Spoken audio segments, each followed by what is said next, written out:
पीले दांत वाली बहू। रंजना कभी ब्रश नहीं करती थी। उसे कितनी बार उसके माँ बाप ने डांटा, लेकिन उसका कोई असर उस पर होता ही नहीं था, जिस कारण से उसके दांत पीले पीले हो जाते हैं। शादी के बाद अरे बहू, वैसे तो तुझ में कोई कमी नहीं है, पर तेरे दांत दांत इतने पीले कैसे हैं बेटा? कैसे मतलब? कोई सर्जरी थोड़ी ना कराइए। वो तो क्या नाम, मैं ब्रश नहीं करती थी तो पीले हो गए। अब क्या करूं? आप कहें तो लाल करवा लूं या फिर काले? यार ये क्या है, क्यों माँ से लड़ रही हो? लड़ रही हूँ? अरे मैं लड़ रही हूँ या ये बोल रही है कि दांत पीले हैं, पीले। अरे तपस्या थोड़ी ना की है इन्हें पीले करने के लिए।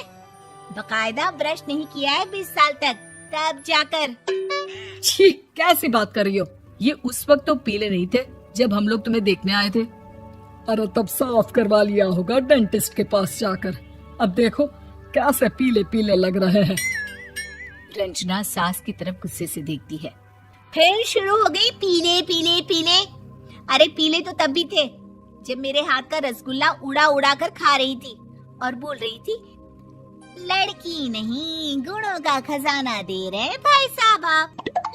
खैर, अब वो लोग करते भी तो क्या करते, पीले दांत वाली बहू पल्ले पड़ी थी तो झेलना तो था ही। एक दिन कीर्तन में रंजना गाना गा रही थी। अरे कमला बहन, माँ का द्वार है, यहाँ तो सब शुद्ध होकर आते हैं, फिर अपनी बहू को ब्रश भी नहीं करवाती तुम। दूर से पीले पीले दांत भक्ति में बाधा उत्पन्न कर रहे हैं। अरे कोई 2 साल के बच्चे थोड़ी ना लेकर आई हूँ मैं बहू बनाकर। अच्छी खासी लड़की है, अरे कैसे करवाऊं ब्रश? ये तो उसे खुद करना चाहिए ना। अब माँ बाप तो इसके जैसे तैसे निपटा दिए, ये नहीं सोचा कि सास कैसे संभालेगी।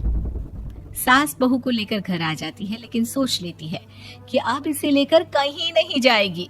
अगले रोज बहू कहती है, अरे क्या हो गया, मंदिर नहीं जाना क्या? कीर्तन का वक्त हो रहा है।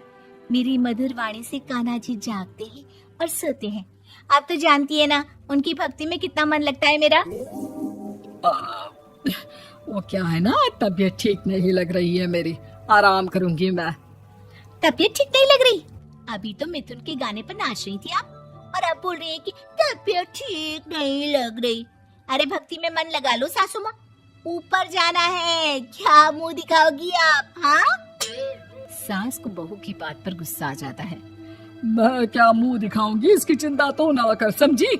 अपने मुंह की चिंता कर, जो ये पीले पीले दांत लेकर हर जगह पहुंच जाती है।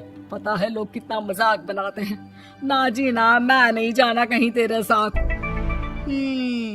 तो ये बात है। कोई ना, मत जाओ, मैं अपने कमरे में ही बैठकर भक्ति कर लूंगी। ऊपर वाला दांत थोड़ी ना देखता है, मन देखता है, भावना देखता है।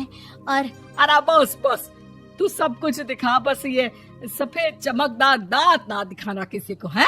जा यहाँ से। बहू को सास की बात का कोई फर्क नहीं पड़ता, वो तो जैसी थी वैसी ही रह जाती है।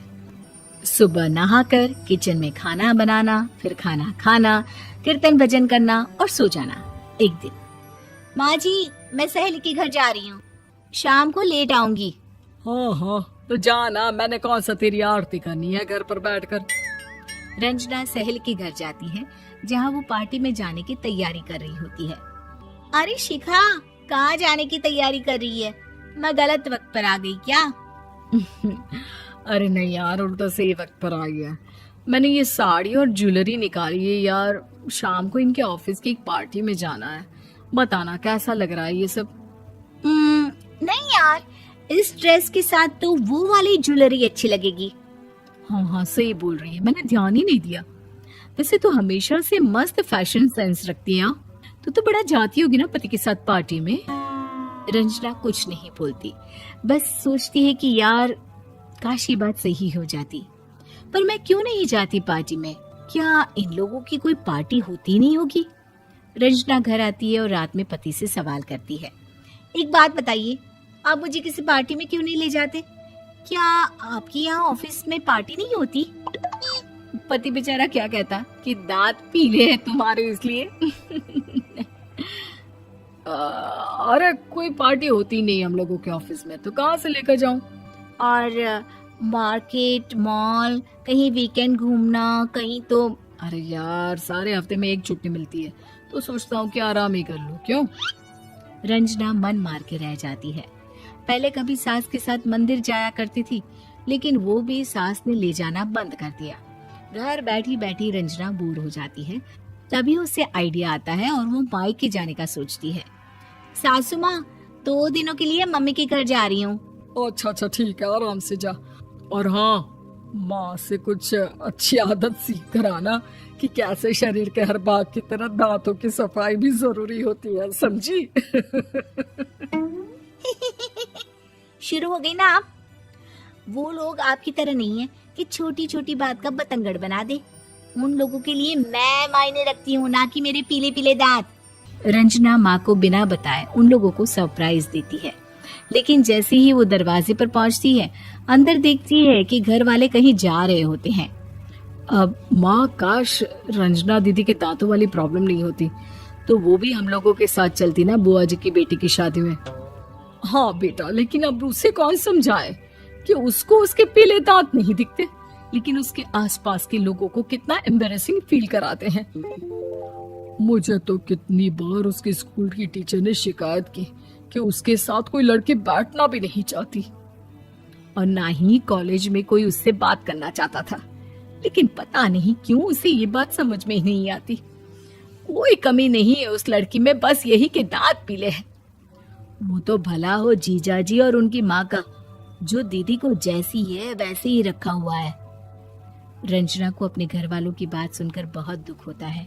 वो सोचती है कि वो क्या करे, लेकिन फिर वो सीधा डेंटिस्ट के पास जाती है, अपने दांत चमकाती है और कसम खाती है कि वो रोज ब्रश करेगी।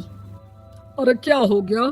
तुम तो 2 दिनों के लिए गई थी ना, पर कोई ना, अच्छा है, चलो आ गई तो। रंजना सास के सामने आकर खड़ी हो जाती है और पूरी स्माइल करती है, उसके चमकदार दांतों को दिखाती हुई। हैं? चले मंदिर? माँ, मुझे माफ कर दीजिए, मैंने आप लोगों को बहुत एम्बैरेसिंग फील करवाया। मैं आज से रोज ब्रश करूंगी।